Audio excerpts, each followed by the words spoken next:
على هذه المسؤولية قبل الموت. رسول اللہ صلی اللہ علیہ وسلم جب انہوں نے دعوت کا کام شروع کیا تو ان کی بیوی حضرت خدیجہ رضی اللہ عنہ مسلمان ہوئی اور وہ بھی دعوت کا کام شروع کر دی، اور ان کے دوست ابو بکر رضی اللہ عنہ مسلمان ہوئے، وہ بھی دعوت کا کام شروع کر دیے۔ جو مسلمان ہوتا تھا، چاہے مرد ہوتی تھی چاہے عورت ہوتی تھی، ہے نا، وہ دعوت کا کام کرتی تھی، اس لیے کہ یہ امت کی ذمہ داری ہے، اور شروع سے حضور صلی اللہ علیہ وسلم نے امت کو اپنی ذمہ داری میں لگایا۔ فعندما بدأ نبينا محمد صلى الله عليه وسلم بدعوته فآمنت السيدة خديجة زوجته، ففورا اشتغلت بالدعوة، صارت داعية إلى الله. ثم صديقه في الجاهلية سيدنا أبو بكر الصديق رضي الله تعالى آمن كذلك اشتغل بالدعوة. فكل من كان يدخل في الإسلام فكان يصير داعي إلى الله ويشتغل بالدعوة إلى الله بدعوة نبينا محمد صلى الله عليه وسلم.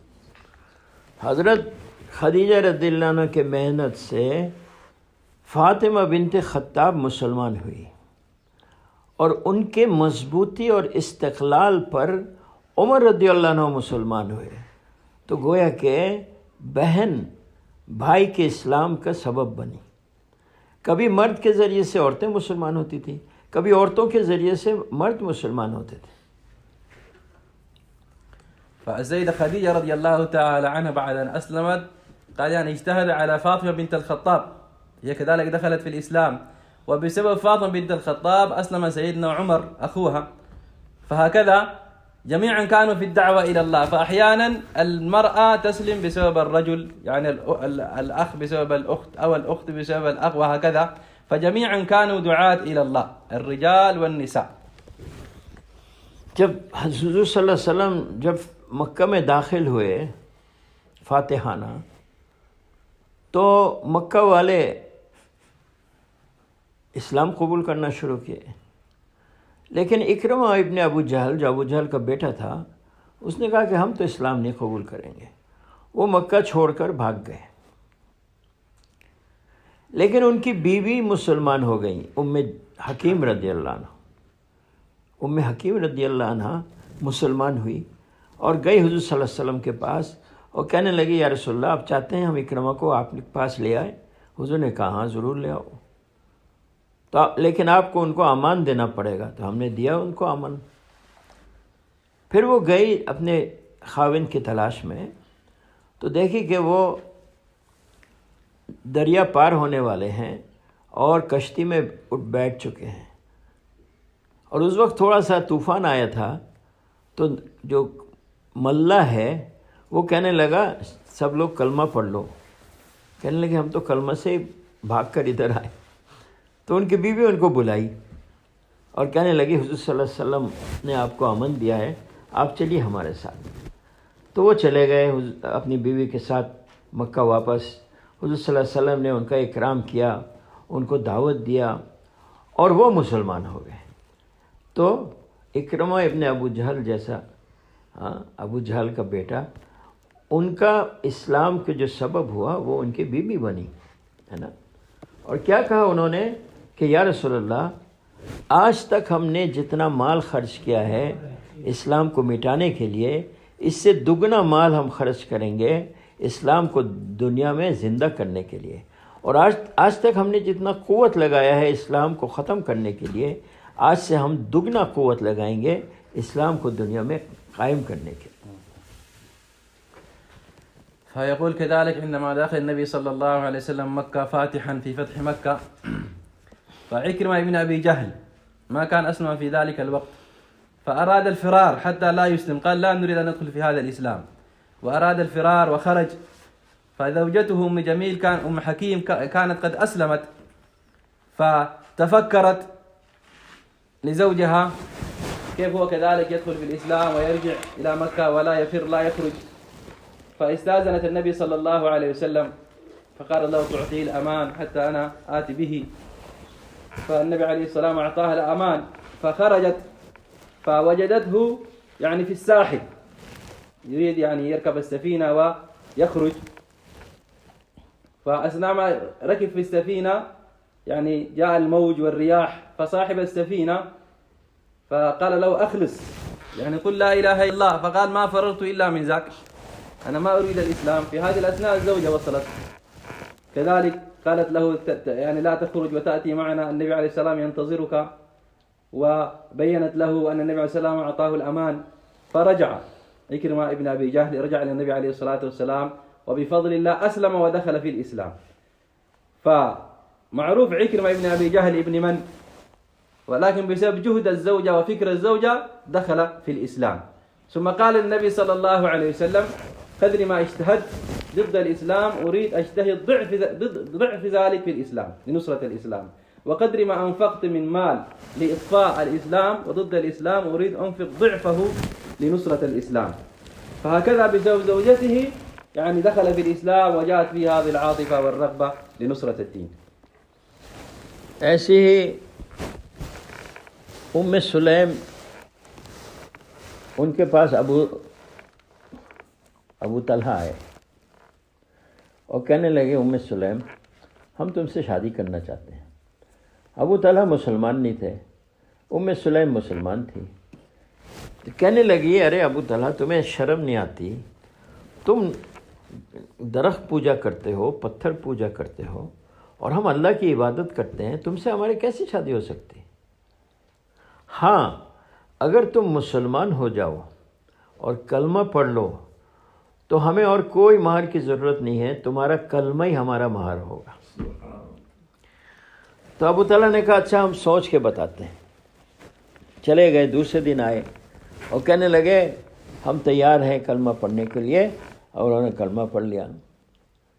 اب کلمہ پڑھ لیا تو اب مہر واجب ہو گیا۔ تو ام سلیم نے اپنے لڑکے کو بلایا، انس آؤ ہمارا اور ابو طلحہ کی شادی کرا دو۔ تو لڑکا نے اپنی ماں کی شادی کرا دی، وہ بیوہ تھی۔ تو کیسی حکمت والی تھی دیکھیے۔ ہاں ان کو مال، عورت تو مہر چاہتی ہیں، بھائی اتنا چاہیے اتنا چاہیے، پتہ نہیں سودان میں چاہتی ہیں یا نہیں، لیکن ہر جگہ ایسا ہے۔ لیکن وہ ایک کلمہ پہ راضی ہو گئی، کیوں کہ اس کے ذریعے سے اگر ایک آدمی مسلمان بن جائے تو یہ کتنا بڑا ہمارا کمائی ہوگا۔ بين كذلك قصة أم سليم، كانت يعني صحابية أسلمت، فجاء أبو طلحة وتقدم لها، كانت يعني ثيبة مطلقة عندها كذلك ولد، فتقدم لها قال أريد أن أتزوجك، وهذا غير مسلم. فقالت له ألا تستحي أنت تعبد الشجر والحجر وأنا أؤمن بالله سبحانه وتعالى، فإذا تريد أن تتزوجني أنا أقبل، ولكن بشرط أن تدخل في الإسلام ويكون هذا مهري، لا أريد شيء. قال يعني كم هذه تضحية من هذه المرأة؟ عادة عندنا قال النساء يطلبن المهر الكثير في الزواج، ولكن هذه تنازلت عن مهرها ورضيت أن يكون المهر فقط كيف هذا الرجل يدخل في الإسلام وينطق بشهادة الإسلام. فأبو طلحة قال لها أنا أتفكر حتى الغد ثم آتي وأخبرك. فرجع، واليوم الثاني جاء وقال أنا موافق أنطق الكلمة وأتزوجك. ففعلا فهي نادت ابنها أنس، فجاء الابن وعقد لأمه ولأبو طلحة ودخل في الإسلام بفضل الله سبحانه وتعالى. فهكذا النساء عندهن الفكر كيف الرجال يدخل في دين الله سبحانه وتعالى، تنازلت عن المهر وكل شيء حتى هذا الرجل يعني يدخل في دين الله سبحانه وتعالى. بس میرے ماں اور بہنوں، یہ جو ذمہ داری تھی اور ذمہ داری کا احساس تھا پہلے مسلمانوں میں، آج افسوس کے بات یہ نہیں ہے نا۔ دین مٹے یا نہ مٹے، کوئی نماز پڑھے یا نہ پڑھے، بچے سو رہے ہیں فجر کے وقت، باپ ماں کو فکر نہیں ہے، تو یہ ہے دین سے غفلت اور اپنی ذمہ داری سے غفلت، ہے نا۔ اللہ پاک مولانا الیاس صاحب رحمۃ اللہ کے قبر کو نور سے بھر دے۔ اتنا فکر کیا انہوں نے کہ امت کے اندر دوبارہ وہ کام زندہ ہو جو کام صحابہ کرتے تھے اور جس کام کے ذریعے سے ہدایت عام ہو گیا تھا، وہ یہ دعوت والا کام ہے۔ فقال يعني كهذه كانت عاطفة الصحابيات والفكر والإحساس بمسؤولية الدين عندهم، ولكن الآن ننظر حالنا، كم الفكر عندنا للدين وكم الإحساس بالمسؤولية الدين يزيد ينقص، أبناءنا يصلوا لا يصلوا، صلاة الفجر استيقظ ما استيقظ، ما عندنا الفكر لا الرجل ولا المرأة. هذا حالنا الآن. أما أشياء الدنيا فالفكر والجهود لا نرضى شيء ينقص في البيت، ولكن ولد لا يصلي يخالف أمر الله لا أحد يبالي، فهذا شيء مؤسف جدا. ولكن بفضل الله سبحانه وتعالى، قال الشيخ إلياس نور الله مرقده، بسببه الله سبحانه وتعالى مرة أخرى أحيا هذا الفكر، فكر الدعوة، بسبب الدعوة والخروج في سبيل الله سبحانه وتعالى. الآن يأتي هذا الإحساس بالمسؤولية، بعد أن يخرج الإنسان في سبيل الله يأتي في الإحساس بالمسؤولية، لا يرضى نقصان الدين في بيته في أبنائه. تو میری ماں اور بہنوں، یہ ایک کام ہے جو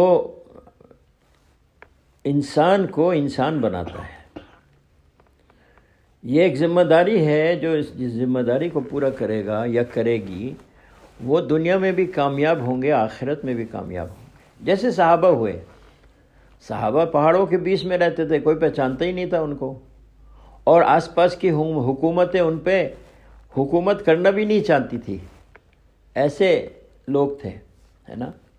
لیکن حضور صلی اللہ علیہ وسلم ان میں پیدا ہوئے اور ان میں محنت کر کر جو سب سے یعنی کیا کہتے ہیں کم قیمت کے لوگ تھے وہ سب سے قیمتی لوگ بنے. ہاں، تو اگر ہم اس کام کو اپنی ذمہ داری سمجھیں اور اس کام کی جو تقاضے ہیں اس کو ہم اوڑھیں، ہے نا، دنیاوی تقاضوں کو بعد میں دیکھیں، تو پھر انشاءاللہ تعالی ہم بھی اللہ کی نصرت ہمیں ملے گی جیسے صحابہ کو ملا، ہے نا.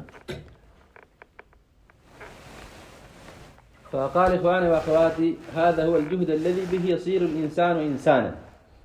جهد الدعوة إلى الله، بسبب هذا الجهد الإنسان يصير إنسان، يخرج من طور الحيوانية ويصير إنسان. وكذلك بهذا الجهد الله سبحانه وتعالى يرفع ويعز هذا الإنسان ويعطيه فوز الدنيا والآخرة. قال يعني العرب الصحابة الكرام رضي الله تعالى عنهم قبل الإسلام كانوا في جاهلية، وكان يعني أفقر الناس، بلادهم جدباء لا أمطار ولا زراعة، ما عندهم شيء، فكانوا أبسط الناس، وحتى اجتماعيا ما كان لهم مكان بين الأقوام، بين فارس والروم. الأقوام في ذلك الزمان العرب كانوا ناس مهمشين ما عندهم شيء، حتى كانوا يقولوا لا نتشرف بحكمكم. ولكن عندما بعث النبي صلى الله عليه وسلم بينهم ودعاهم إلى هذا الدين ودخلوا في هذا الدين، قاموا بمسؤولية هذا الدين، كم الله تبارك وتعالى رفعهم، كم الله تبارك وتعالى أعزهم عندما قاموا بهذه المسؤولية، صاروا صحابة النبي صلى الله عليه وسلم رضي الله تعالى عنهم. الآن كلنا يعني نفتخر بهم ونتشرف بأسمائهم رضي الله تعالى. كل هذا بسبب ماذا؟ جهد الدين، اختاروا جهد الدين واختاروا هذا الفكر. جب مولانا الیاس نے شروع جماعت نکالا، انہوں نے مردوں کی جماعت چلنا شروع کی، ایک جگہ سے اور ایک جگہ، ایک شہر سے اور ایک شہر، تو کچھ مستورات مل کر مولانا الیاس کو خط لکھی کہ مرد اللہ کے راستے میں نکل رہے ہیں، ہم بھی نکلنا چاہتے ہیں. تو مولانا الیاس صاحب نے اس کو بہت پسند کیا. دیکھو کتنی اچھی جذبہ ہے عورتوں کی. تو انہوں نے وہاں مرکز میں مولوی داؤد میواتی ہوتے تھے، ان کے خدمت میں انہوں نے کہا کہ دیکھو ہم جماعت نکالیں گے، فلاں کے گھر میں مستورات اور ان کے محرم کو جمع کرو، لیکن پہلے ہمارے جو شورا ہے ان کی رائے کیا ہے پوچھو، ہم مستورات کی جماعت نکالنا چاہتے ہیں. تو مولوی داؤد گئے، وہ یہ قصہ ہم نے ان سے سنا ہے. کہنے لگے کہ جو بھی تھے 3-4 سب نے کہا کہ نہیں، مستورات کو بالکل گھر سے نہیں نکالنا چاہیے، یہ بہت بڑا فتنہ ہوگا، ہماری بالکل رائے نہیں ہے. اس میں مولانا یوسف صاحب بھی تھے جو مولانا الیاس کے لڑکے تھے. تو مولانا الیاس نے کہا کہ تم جاؤ، میں آ رہا ہوں، ہدایت دوں گا میں جماعت کو. تو پہلے یوسف سے میں ذرا بات کروں. مولانا یوسف صاحب کے حجرے میں جا کر پوچھا کہ یوسف تمہاری عورتیں گھر سے نہیں نکلتی؟ تمہارے عورتیں اپنی ماں کے گھر نہیں جاتی، تمہارے عورتیں پڑوس میں کوئی بیمار ہوتا ہے ان کو دیکھنے نہیں جاتی. تو مولانا یوسف صاحب چپ ہو گئے. مولانا الیاس نے جماعت کو ہدایت دے کر اللہ کے راستے میں نکال دیا. فقال عندما بدأ الشيخ الياس عليه رحمة الله هذا الجهد في بداية الأمر، خرجت جماعة الرجال جماعتين وبدأ العمل قليلا قليلا، فقال مجموعة من النساء كتبوا رسالة للشيخ الياس قالوا نحن كذلك نريد هذا العمل، نريد نخرج في سبيل الله. يعني جاء الطلب من النساء أولا. فالشيخ الياس عرض الأمر في المشورة، قال كان هناك إمام مولي داود من المشايخ في نظام الدين في ذلك الوقت، فقال أنتم تشاوروا في هذا الأمر، جاءت رسالة هكذا من النساء يريدن الخروج في سبيل الله، فماذا رأيكم؟ فتشاوروا قالوا ليس مناسب، هذه تكون فتنة، كيف النساء يخرجن من البيوت؟ فقال الشيخ الياس طيب أنا يعني هم تشاوروا ثم أخبروا الشيخ هكذا. فالشيخ قال طيب ننظر. ثم جاء إلى ابنه الشيخ يوسف محمد يوسف عليه رحمة الله، فسأل الشيخ محمد يوسف نساؤكم لا يخرجن إلى الجيران، لا يخرجن إلى أمهاتهن وأهلهن، محبوسات في البيوت فقط، ماذا لو خرجنا للدين؟ فبهذه الطريقة أقنع جماعة الشورى في ذلك الوقت أنه لا حرج من خروج النساء بالحجاب وبالترتيب الصحيح لتعلم الدين كما يخرجن للأمور الدنيوية، فلا بأس كذلك أن يخرجن. ففي ذلك وكل أهل الشورى يعني اقتنعوا بكلام الشيخ الياس، ومن ذلك الوقت بدأت جماعة المستورات. تو جب جماعت نکلی تو وہاں دلی میں بڑے جو مفتی صاحب تھے، ان کا نام تھا کفایت اللہ، وہ مولانا الیاس کو بہت پسند کرتے تھے اور ان کی شفقت کرتے تھے. لیکن ان کو جب یہ خبر ملی کہ مولانا نے عورتوں کی جماعت نکالا ہے تو وہ پریشان ہو گئے.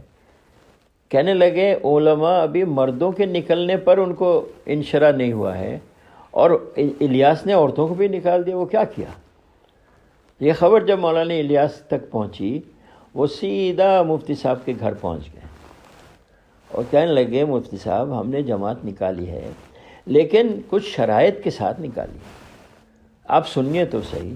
بولے ہاں بتاؤ کیا شرط ہے؟ پہلے شرط یہ ہے کہ مستورات اکیلے نہیں نکلتی ہیں، اپنی محرم کے ساتھ نکلتی ہیں. دوسری شرط یہ ہے کہ وہ کامل حجاب کے ساتھ نکلتی ہیں. تیسری شرط یہ ہے کہ جس مکان میں، جس گھر میں مستورات ٹھہرتی ہیں اس مکان میں کوئی بالغ مرد نہیں ٹھہر سکتا. چوتھی شرط یہ ہے کہ مستورات گشت نہیں کرتی ہیں محلے میں، وہ تو اس مکان میں رہتی ہیں. ان کے مرد گشت کرتے ہیں، مردوں کو مسجد میں جوڑتے ہیں اور ان کو خبر دیتے ہیں کہ فلاں کے گھر میں ہماری عورتیں ہیں، آپ اپنی عورتوں کو وہاں بھیجیں. اور پانچواں، مرد جیسا لمبا چوڑا بیان مستورات نہیں کرتی، بلکہ وہ آپس میں تعلیم کرتی ہیں، آپس میں مذاکرہ کرتی ہیں، دعوت کی اہمیت ایک دوسرے کو سمجھانے کی کوشش کرتی ہیں. تو مولانا مفتی کفایت اللہ صاحب نے کہا کہ اگر ان شرائط کے ساتھ آپ نے جماعت نکالی ہے تو ہمیں کوئی اشکال نہیں ہے، آپ جماعت نکالتے رہیے. تو اس دن سے جماعتیں نکلی. فقال كذلك في ذلك الوقت كان مفتي كفاية الله في دلهي من العلماء الكبار في ذلك الوقت، وكان يعرف الشيخ إياس ويحبه ويشفق عليه، فكان يعني سمع بدعوة الشيخ إياس كذلك. فوصل إليه الخبر أن الشيخ إياس خرج جماعة المستورات، فعندما سمع هذا المتعجب قال الشيخ إياس بدأ بهذه الدعوة. الآن بعض الناس بخروج الرجال ما وافقوه، بدأ بخروج النساء كذلك، إيش هذا الكلام؟ فكأنه اعترض. فهذا الكلام وصل إلى الشيخ إياس أن مفتي كفاية الله يقول هكذا. فالشيخ إياس ذهب عنده إلى مفتي كفاية الله فأخبره نعم أنا بدأت بهذا الترتيب خروج جماعة المستورات لكن بالشروط، ليس هكذا أي مرأة تخرج، وضعنا شروط لهذا الخروج. فسأل ما هذه الشروط؟ فقال أولا المرأة لا تخرج وحدها، تخرج مع المحرم. والشيء الثاني الجماعة تمكث في البيت، جماعة النساء المستورات، والشرط كذلك هذا البيت لا يكون فيه رجل بالغ. عندما تأتي الجماعة إلى البيت يخلى ويفرغ لجماعة النساء فقط.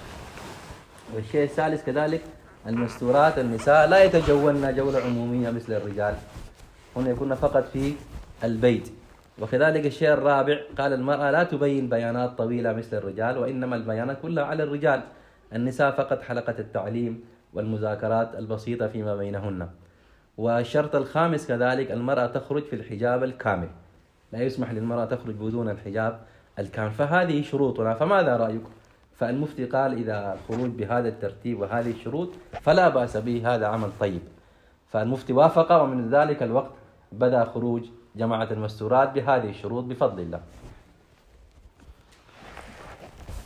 تو میری ماں اور بہنوں، یہ کام ساری دنیا میں چل رہا ہے، مرد بھی نکل رہے ہیں، عورتیں بھی نکل رہی ہیں۔ یہ نکلنا اس لیے ضروری ہے کہ آج ہمارا ماحول بگڑا ہوا ہے، چاہے گھر کا ماحول بتائیے یا مسجد کا ماحول یا بازار کا ماحول۔ مسجد تو خالی پڑی ہے اور گھروں میں شیطان اپنا تعلیم دے رہا ہے۔ ہاں، کتنا گھر ہے اس علاقے میں اور کتنے گھروں میں اللہ اور اللہ رسول کی باتیں ہوتی ہیں، ہے نا؟ تو 24 گھنٹہ اگر مرد عورت بچے صرف دنیا کا فکر کریں، دنیا کی دعوت دیں، دنیا کی محبت دل میں بیٹھائیں، تو وہ دین پہ کب آئیں گے؟ کیسے آئیں گے؟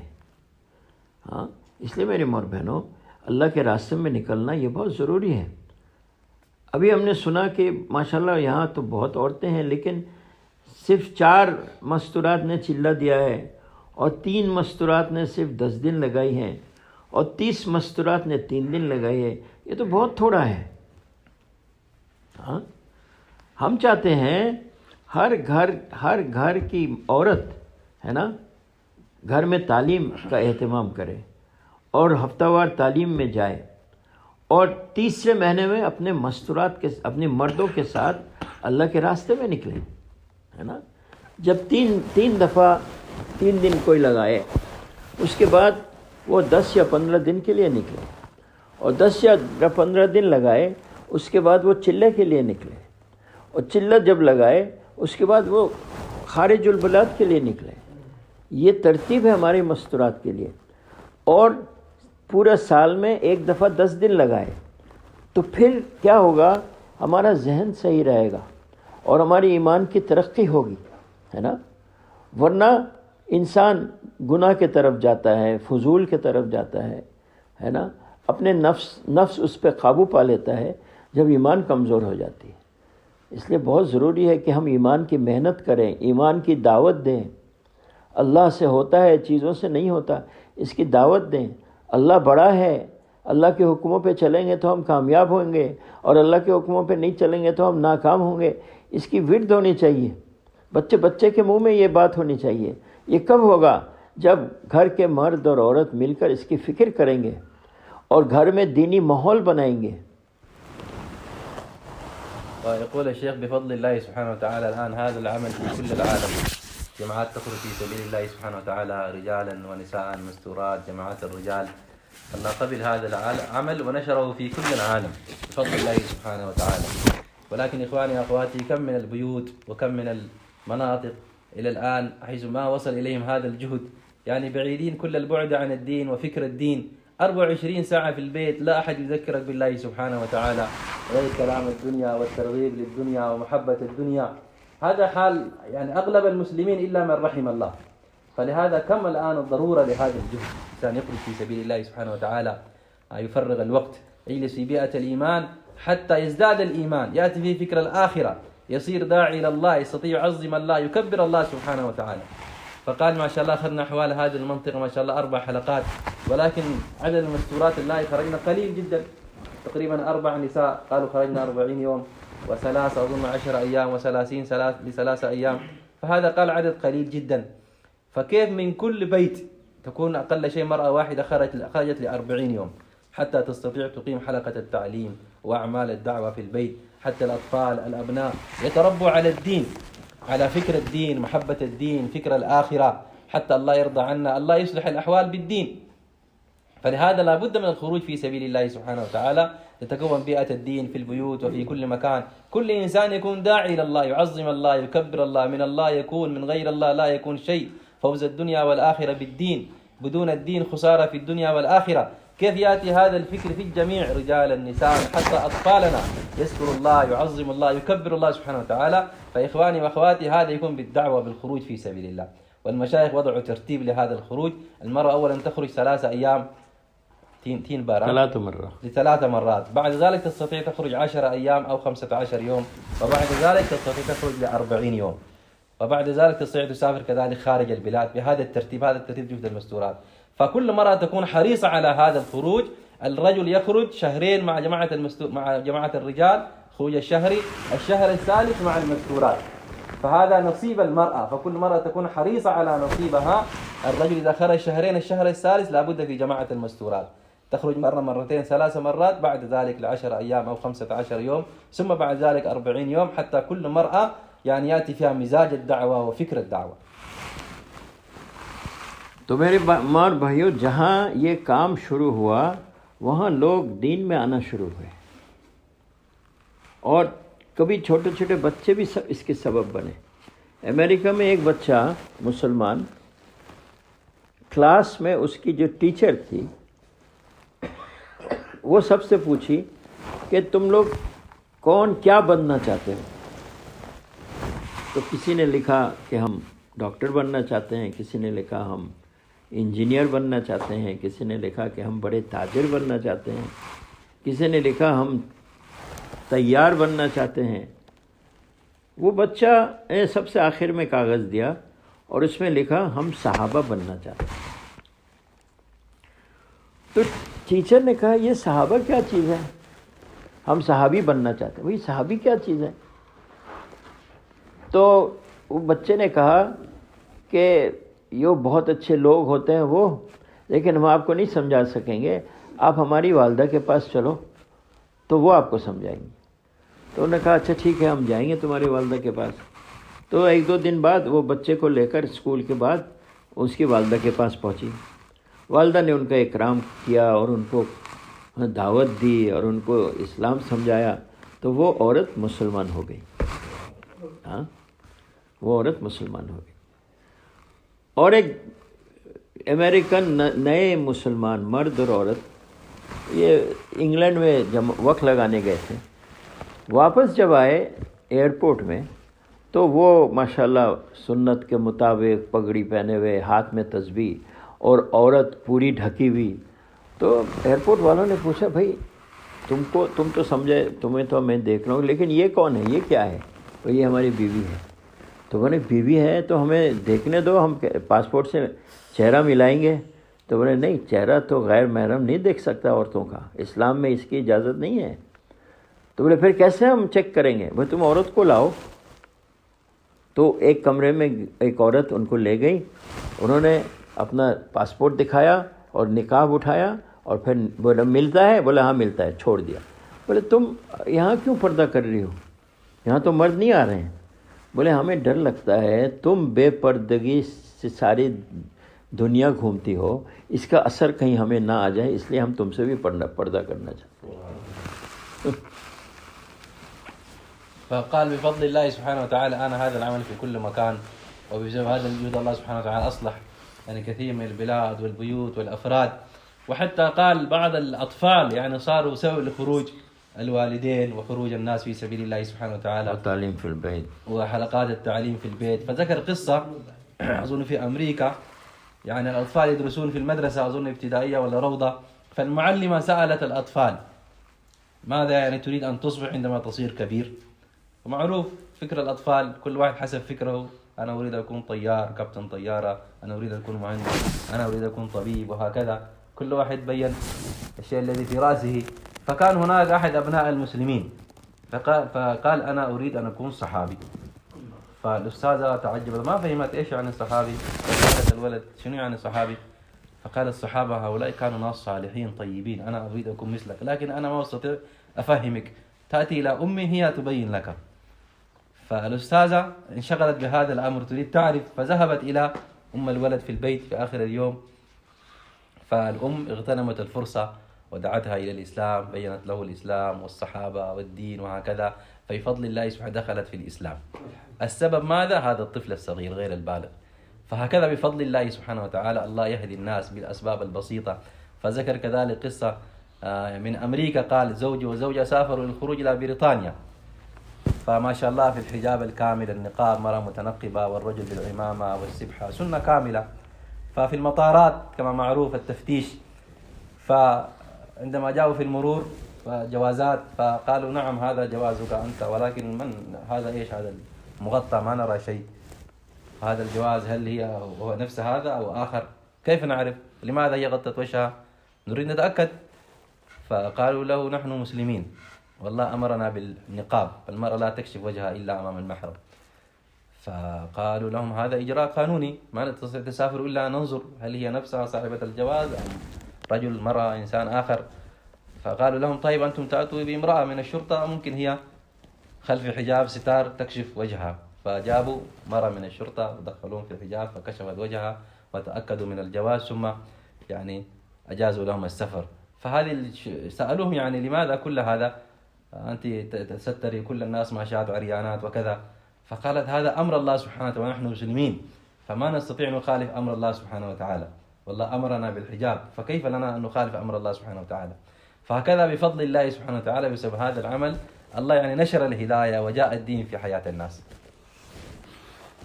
ایسی ہی اور ایک نئی امریکن مسلمہ تھی، ان کا جو بچہ تھا 10 سال کا، اس کو وہ ہر وقت تھوپ پہناتی تھی، پگڑی پہناتی تھی اور دوسری کوئی لباس نہیں پہناتی تھی.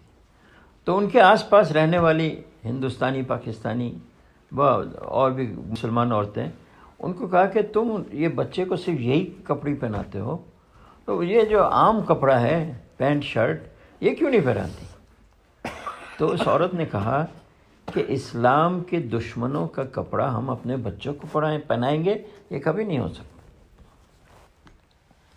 وكذلك في أمريكا قال كانت يعني امرأة مسلمة أمريكية فعندها طفل عمر 10 سنة، فهذا الطفل ما كان يعني تلبسه إلا شنو لباس السنة، الجلابية وأحيانا الطاقية وهكذا.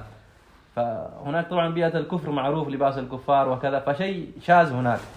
فحولهم بيوت قال الباكستانيين والهنود، فسألوا هذه المرأة لماذا أنت تلبس هذا الولد هذا اللباس، هنا اللباس المعروف البنطلون والقميص، وهذا اللباس هذا لباس شاذ، لماذا هذا؟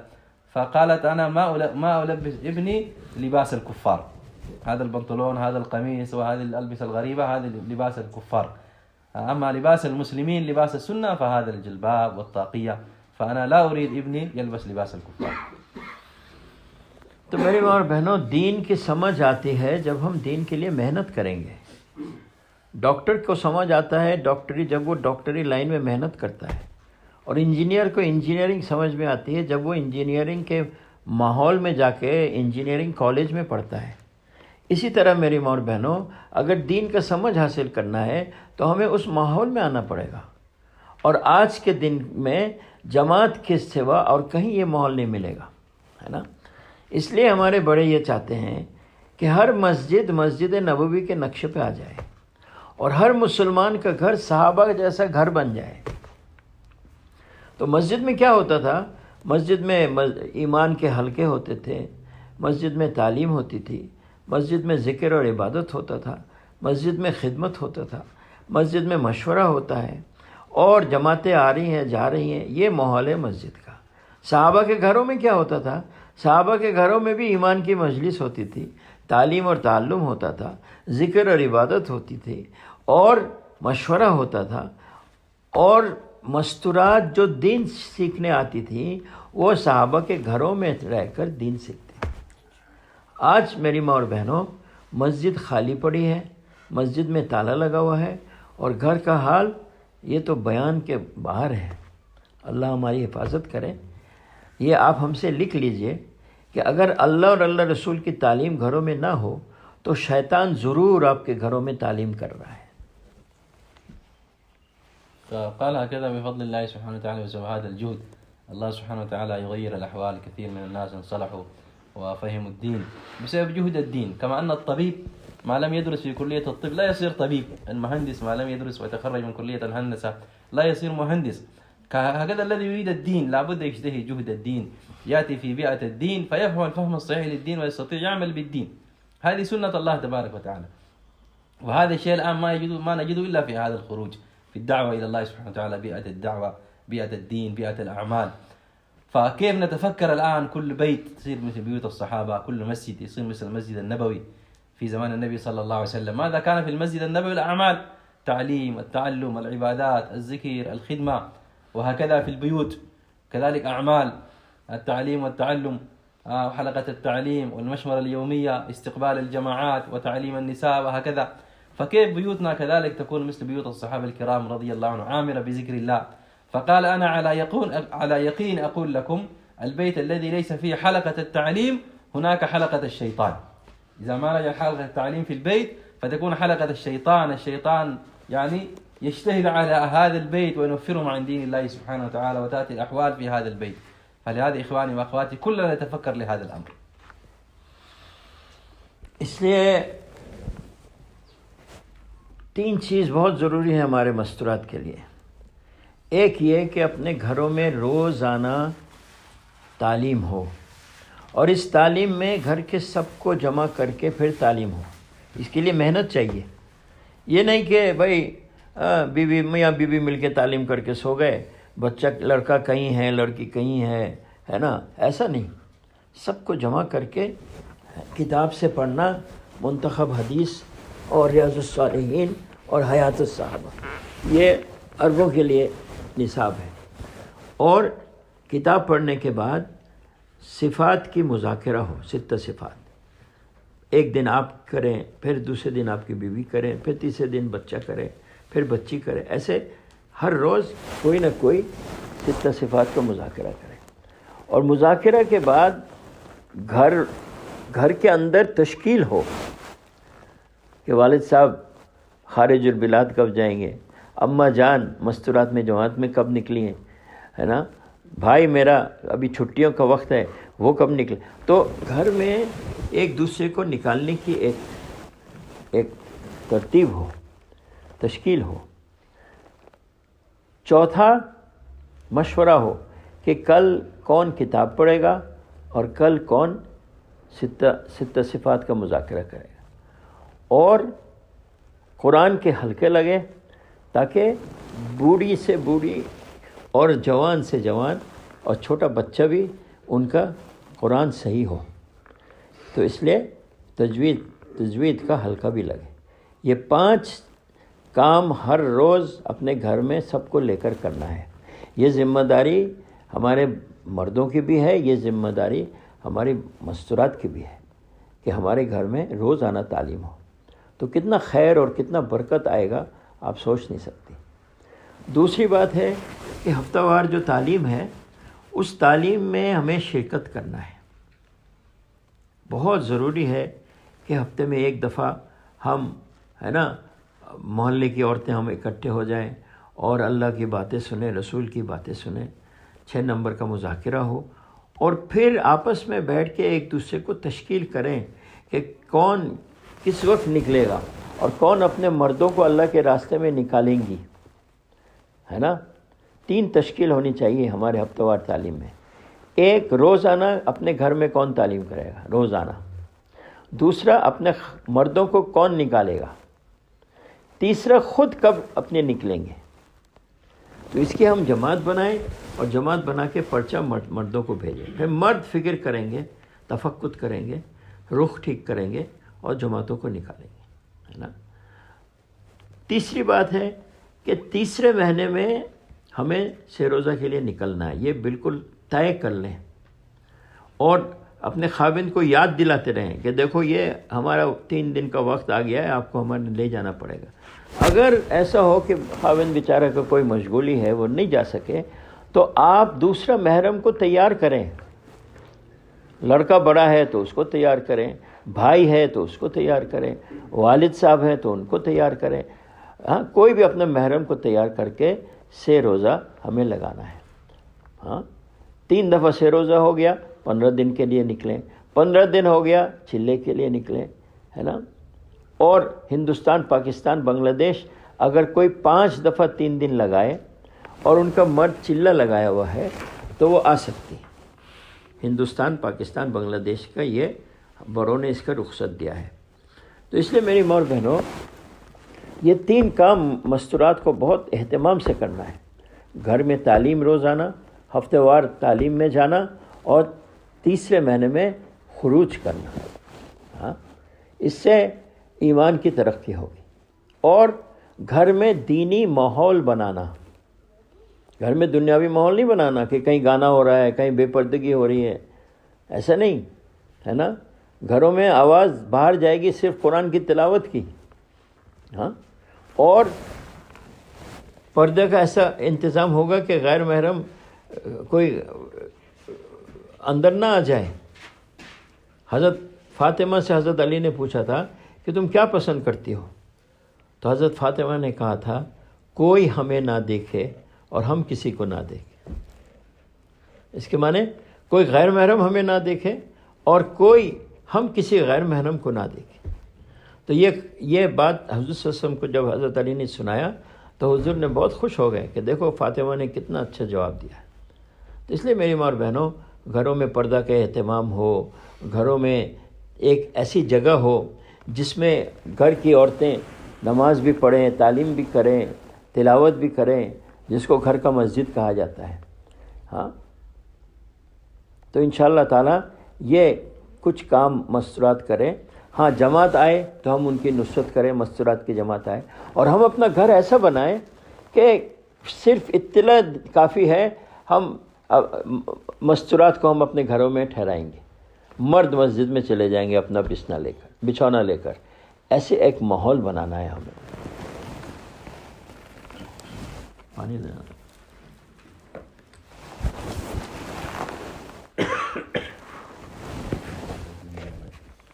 فقال إخواني وأخواتي لابد في كل بيت يكون يعني حلقة التعليم. وحلقة التعليم معروف قراءة من الكتب المعروفة، رياض الصالحين، المنتخب، حياة الصحابة، ثم التجويد، القرآن، حلقة القرآن، حتى كل رجل، مرأة، كبير، صغير تستطيع وتتعلم تقرأ القرآن قراءة صحيحة. ثم كذلك مذاكرة الصفات، ثم كذلك المشورة، أهل البيت يجلسوا ويتشاوروا في أمور البيت.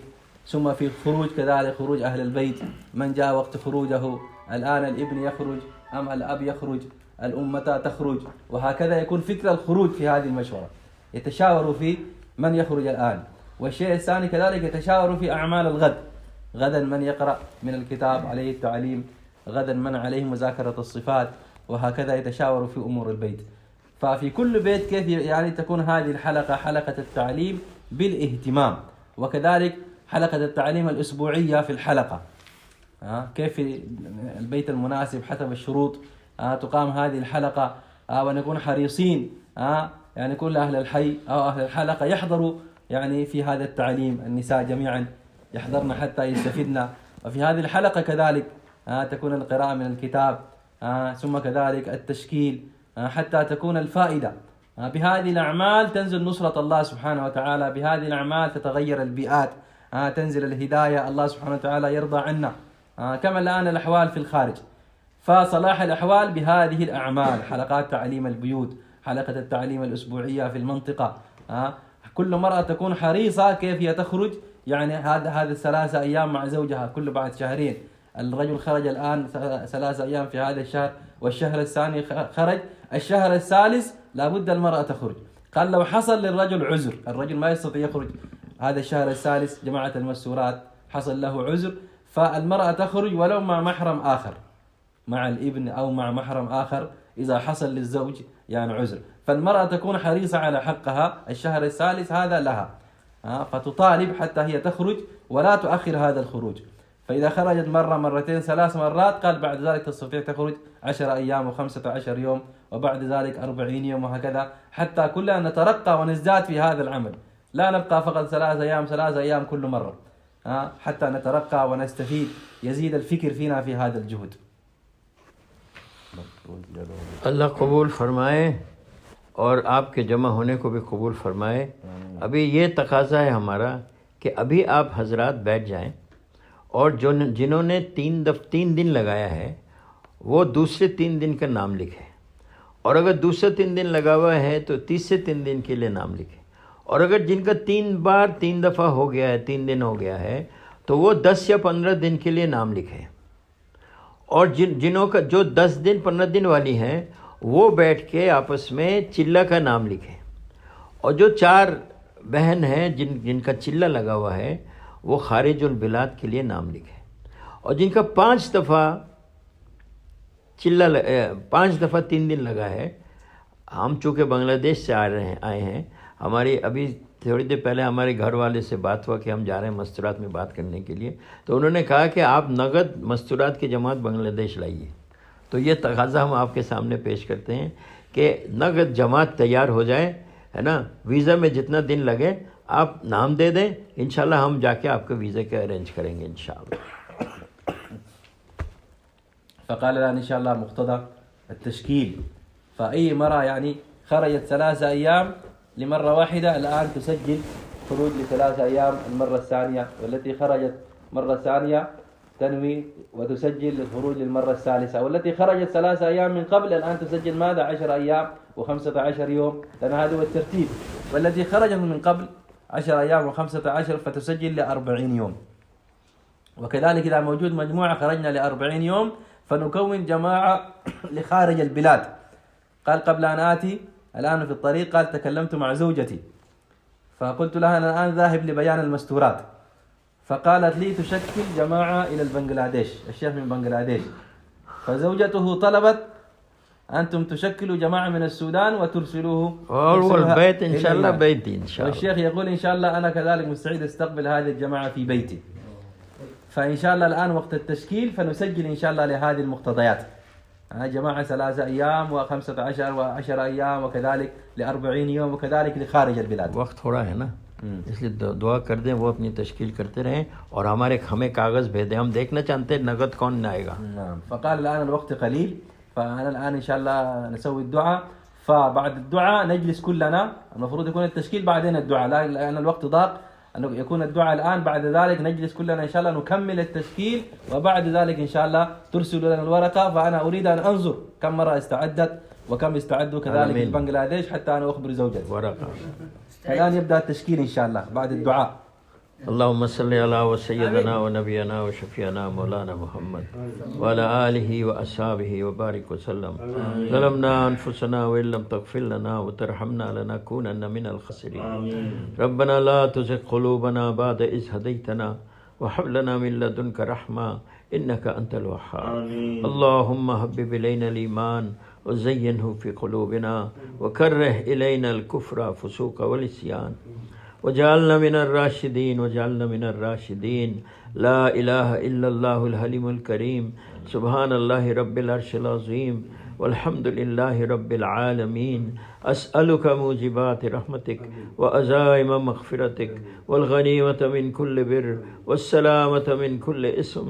لا تدع لنا ذنبا إلا غفرتها ولا هما إلا فرجتها ولا حاجة هي لك ردا إلا قضيتها يا أرحم الراحمين. يا أول الأولين يا آخر الآخرين يا ذا القوة المتين يا راحم المساكين يا أرحم الراحمين. سبحان ربك رب العزة عما يصفون وسلام على المرسلين والحمد لله رب العالمين.